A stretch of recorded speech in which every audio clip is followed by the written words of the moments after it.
नमस्कार। आइए आज एक ऐसी कहानी पर बात करते हैं जो हमें ईमानदारी की जबरदस्त ताकत के बारे में बताती है और ये भी दिखाती है कि कैसे एक छोटा सा गुण हमारी पूरी जिंदगी बदल सकता है। तो एक सवाल जो हमेशा पूछा जाता है, क्या ईमानदारी वाकई में सबसे बड़ी दौलत है? आज की हमारी कहानी इसी सवाल के इर्द गिर्द घूमती है और इसका जवाब शायद आपको थोड़ा हैरान कर दे। तो चलिए कहानी शुरू करते हैं। एक छोटा सा गांव था और उसी गांव में रहता था एक किसान। हाँ, गरीब तो था पर अपने हाल में एकदम खुश, एकदम मगन। अब ये किसान कैसा था? देखिए, वो बहुत ईमानदार था और मेहनती भी, जबरदस्त। मतलब उससे अपने काम से सच्चा प्यार था, सच्ची खुशी मिलती थी और उसकी ईमानदारी की तो मिसालें दी जाती थी पूरे गांव में। सब कुछ ठीक चल रहा था, पर फिर किसान की जिंदगी में एक बड़ा मोड़ आता है। एक ऐसा मौका जो उसे उसके खेत से सीधा शाही महल तक ले जाने वाला था। तो हुआ ये कि राजा को अपने बगीचे के लिए एक माली चाहिए था। अब किसान का एक दोस्त था जो सिपाही था। उसने फौरन राजा को किसान का नाम बता दिया और जब सिपाही किसान को राजा के पास ले गया तो किसान ने भी खुशी खुशी ये काम संभाल लिया। और तनख्वाह क्या तय हुई? पूरे 50 सोने के सिक्के हर महीने। पर ये सिर्फ तनख्वाह नहीं थी, ये तो उसकी ईमानदारी का इनाम था, एक तरह से सम्मान था। और बस किसान तो अपने काम में जुट गया पूरी लगन से। देखते ही देखते उसने उस बगीचे की सूरत ही बदल दी। सोचिए, चारों तरफ हरियाली, खूबसूरत फूल। राजा तो देखकर बहुत खुश हुए भाई। यहाँ तक तो सब बढ़िया था, पर अब कहानी में आता है असली ट्विस्ट।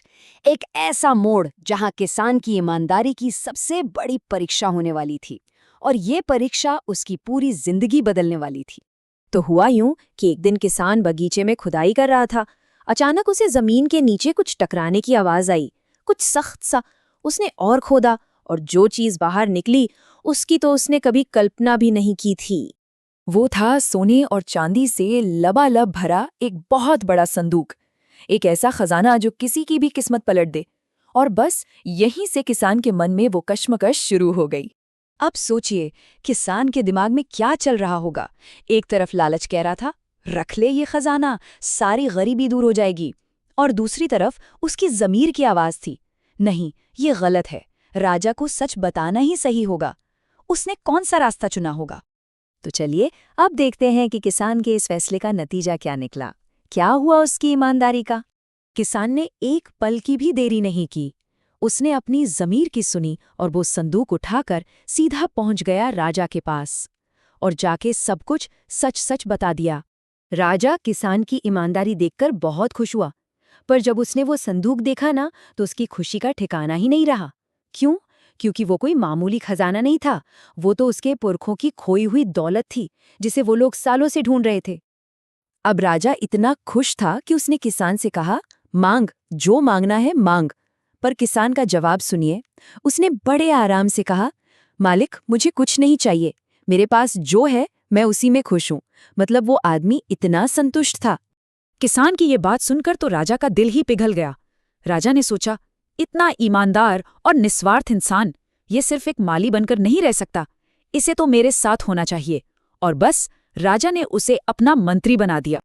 और इसी के साथ हम पहुंचते हैं इस कहानी के सबसे जरूरी हिस्से पर, यानी इसके संदेश पर। कहानी हमें क्या सिखाती है? यही कि सबसे बड़ा खजाना सोना चांदी नहीं बल्कि खुद ईमानदारी है। जरा सोचिए, एक गरीब किसान से मंत्री बनने तक का उसका सफर, उसकी नींव क्या थी? सिर्फ और सिर्फ उसकी ईमानदारी। ये कहानी भले ही पुरानी है, पर इसका संदेश आज भी उतना ही सच्चा है। तो आखिर में एक सवाल सबके लिए, आज के ज़माने में जब हर कोई कामयाबी के पीछे भाग रहा है, तब ईमानदारी का असल इनाम क्या है? इस पर सोचिएगा ज़रूर।